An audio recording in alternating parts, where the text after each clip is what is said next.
Hi, I'm Christiana Doba with the Law Review Journal. We're here today to talk about the new Arizona exemption law. And here today with us is Dwayne Farnsworth, a bankruptcy attorney who's going to tell us and fill us in about all the new changes that are happening. So, Dwayne, what exactly are exemptions? Exemptions are assets that the state legislature lets people keep if they're in financial difficulties. What type of changes are happening with this new exemption law?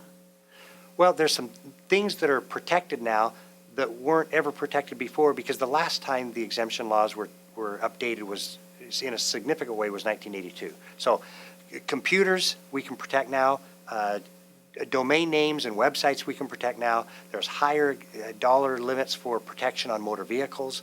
There's also higher dollar limits for most everything that was protected before. We're going to be able to protect a higher dollar limit. Okay, so that being said, how will these changes affect everyday families? Well, all Arizona families are everyday families.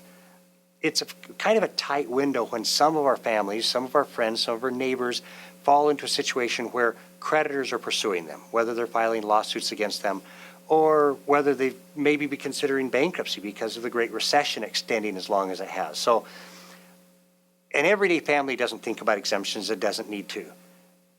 But when there is a financial bump in the road, these exemptions provide a floor. So if you need to get a fresh start, you don't have to try to get a new start. You can protect beds and coffee tables and couches and love seats and clothing and certain equity in a motor vehicle. So the everyday family only worries about it when they're between a rock and a hard place financially. Now, you worked very, very hard to get this bill passed through legislation. Why do you think it passed now?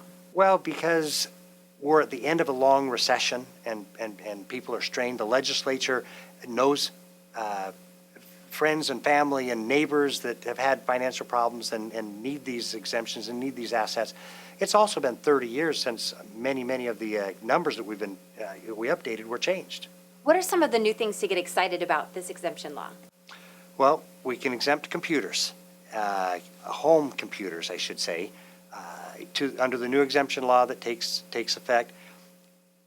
Currently, you can protect a typewriter. In 1982, a typewriter was how you communicated with professionally with the outside world.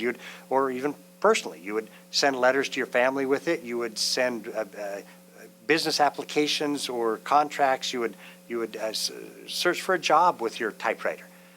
Today, we do all of those things on our home computer, and the new law finally is going to protect home computers and computing devices. That's exciting to me. Also exciting to me is the fact, or the availability now, to protect more in a motor vehicle. The motor vehicle exemptions are being raised from $5,000 to $6,000 equity for the most of us. For those who are physically disabled, the exemption is going from $10,000 to $12,000. Cars are more expensive these days. To have a dependable piece of transportation on the road, it just requires a bigger investment. And if you have that vehicle exposed, meaning it's worth more than what you can protect from your creditors or from the bankruptcy trustee, then you're going to have a difficult time getting to work or your kids to school or to the hospital if you have an emergency. I mean, this is one of those basic assets, especially in Arizona, where the public transportation systems are, not as robust as areas like New York City or the Washington, D.C. area or San Francisco.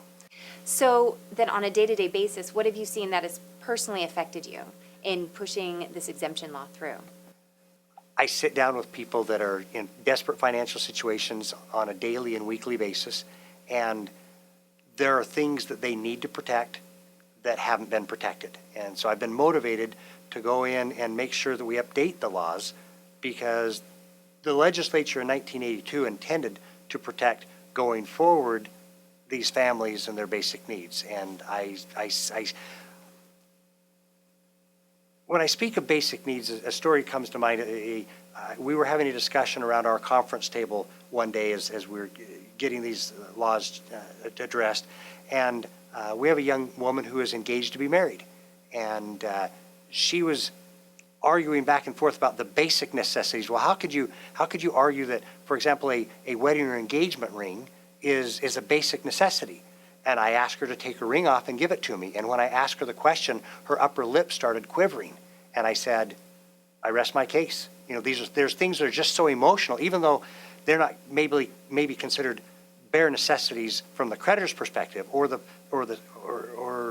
general population, but when it comes down to you and your household and the things that have belonged in your home or your family for generations, it's an emotional basic need. What kind of support did you get throughout the legislature in updating these laws? I was very pleasantly surprised that they understood the policy changes that needed to happen, and they supported us very well. The process went remarkably well, and the vote was a landslide victory. It was a 28-1 in the Senate, and it was 54-0 in the House of Representatives. Probably the most important question on everyone's mind today is, when does this law go into effect, and when can everyone benefit from it? The new law goes into effect on September 13th of this year. And where can people go to find more information? We've put together a website, azbankruptcyexemptions.com, with more in-depth information about particular assets and how they can be protected. So fantastic. Thank you, Dwayne, for being with us today. And for the rest of you, you can go to azbankruptcyexemptions.com. I'm Christiana for the Law Review Journal. Thanks for watching and have a great day.